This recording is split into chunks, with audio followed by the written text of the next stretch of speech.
सतगुरु माता जी की कृपा से आप जी से भी संत महात्मा बहुत ही अच्छे होंगे, बहुत ही सुंदर होंगे। साथ संगत जी, दास एक छोटी सी विचार आप जी से भी संत महात्माओं के बीच लेकर आया है। आशा है प्रमाण करे। साथ संगत जी, एक बार की बात है, एक महात्मा जी नगर के रास्ते से होकर कहीं जा रहे थे, यात्रा पर थे, पैदल ही यात्रा कर रहे थे।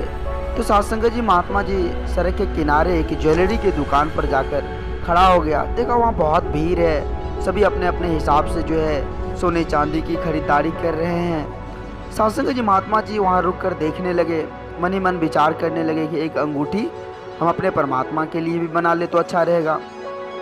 साथ संगत जी, वे सुनार भाई के पास गए और महात्मा जी बोले कि सुनार भाई, हमें एक अंगूठी चाहिए प्रभु के लिए। तो साथ संगत जी, सुनार भाई बोले, प्रभु के लिए अंगूठी चाहिए? प्रभु का हाथ कहाँ है महाराज?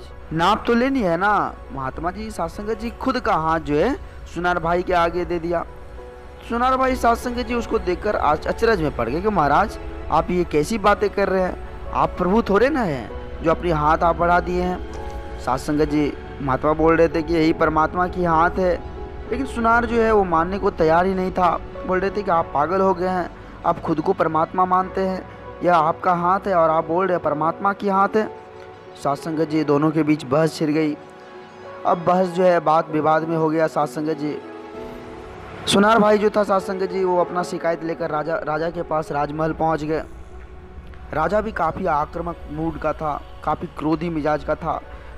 फौरन महात्मा जी को बुलाए और साथ संगत जी बोले कि महात्मन, आप अपने आप को प्रभु परमात्मा समझते हो, इसकी सज़ा तुमको पता है, मृत्यु दंड है।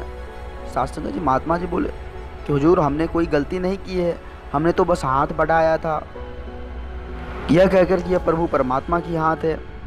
साथ संगत जी, राजा साहब भी अचरज में पड़ गए कि तुम अपने आप को परमात्मा क्यों मान रहे हो? यह तुम्हारा हाथ है, परमात्मा का हाथ नहीं है। साथ संगत जी, महात्मा जी एक ही रट लगाए हुए थे कि यह परमात्मा की हाथ है। साथ संगत जी, राजा साहब पूरा क्रोध होकर जो है उसको फांसी का सज़ा सुना दिया कि इसको तुरंत फांसी पर चढ़ाया जाए। साथ संगत जी, महात्मा जी को बंदी बना लिए, चारों तरफ से सैनिक घेर लिए, फांसी पर चढ़ाने के लिए ले जाने लगे। जब फांसी पर चढ़ाने के लिए ले गए तो अंतिम इच्छा पूछी कि आपकी अंतिम इच्छा क्या है? तो साथ संगत जी, महात्मा जी बोले, मुझे एक बार आपके राजमहल के बगल में जो एक मंदिर है वहाँ जानी है। साथ संगत जी, राजा साहब उनके साथ सभी सैनिक महात्मा जी को उस मंदिर पर ले गए। बहुत ज़्यादा भीड़ इकट्ठा थी वहाँ पर और साथ संगत जी देखने के लिए भी बहुत सारे लोग वहाँ पहुँचे हुए थे। राजा साहब से महात्मा जी पूछे, हुजूर, यह भीड़ कैसी है? तो राजा साहब ने कहा, यह मंदिर है, यहाँ उपस्थित सभी प्रभु परमात्मा के बंदे हैं, यहाँ पर जो भीड़ है वो परमात्मा के बंदे हैं। साथ संगत जी, महात्मा जी बोले, परमात्मा के बंदे हैं? तो यहाँ जो हम उपस्थित है हुजूर, हम कौन हैं? बोले, आप भी यहाँ परमात्मा के बंदे हैं, अगर मंदिर आए हैं तो आप भी प्रभु के बंदे हो गए हैं। साथ संगत जी, फिर महात्मा जी बोले कि फिर ये हाथ जो है यह भी तो प्रभु का है। इतना कहकर जोर जोर से हंसने लगा। साथ संगत जी, राजा साहब बहुत ही शर्मिंदा हुए, उनकी आंखें खुल गई कि हकीकत कह रहे कि यह शरीर, यह हाथ, यह शरीर जो भी कुछ है वो प्रभु परमात्मा की देन है।